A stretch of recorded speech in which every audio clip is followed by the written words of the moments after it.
Star Trek Into Darkness was released in 2013, is yet again directed by J.J. Abrams, and has the entire returning crew of the Enterprise, as well as some newcomers like Alice Eve, Peter Weller, and of course Benedict Cumberbatch.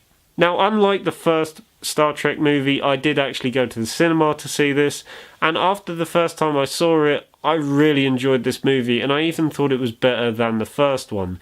However, the more I've watched Into Darkness, the more I realise that it is still an enjoyable movie, but there are a lot more problems with it than first seen.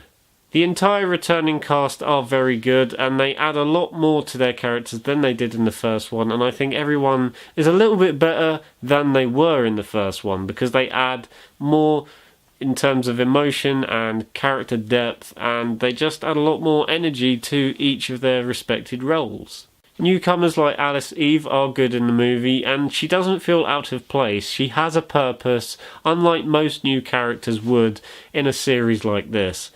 And obviously, I've got to talk about Benedict Cumberbatch, who is probably the best thing about this movie. He gives a very dark and menacing performance that, when I first saw this movie, actually shocked me. And he absolutely nailed this role, bringing his own suave style to the character.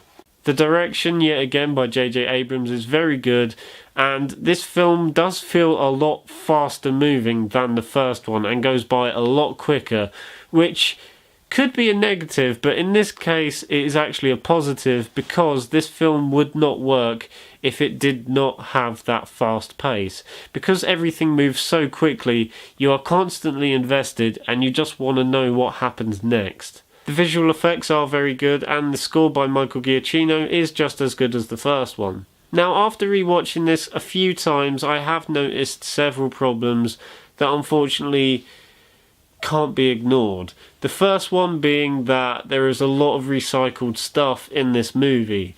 Now, originally when I saw it, I thought it was kind of clever, and I thought it was a really nice way to properly pay homage to Star Trek fans, as the first one did it very, very subtly. This one kind of pays respects to Star Trek fans, but it does get to a point where it's a bit too much, and it does kind of feel like recycling / ripping off.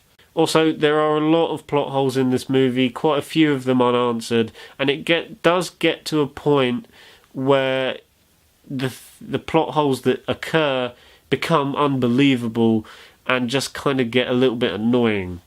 Even though this film has problems, I still enjoy watching it time and time again, and it's one of those films where you can see there are problems in it, but you can kind of ignore it for the experience that you're having, which is why I'm going to give Star Trek Into Darkness a 7.5 out of 10. It's still very enjoyable despite its problems, and I actually think on terms of entertaining and enjoyability, it is just as good as the first one, but there are more problems. So guys, that was my review for Star Trek Into Darkness. I hope you enjoyed. Remember to subscribe and like this video. You guys have been awesome, and I will see you in the next video. Bye!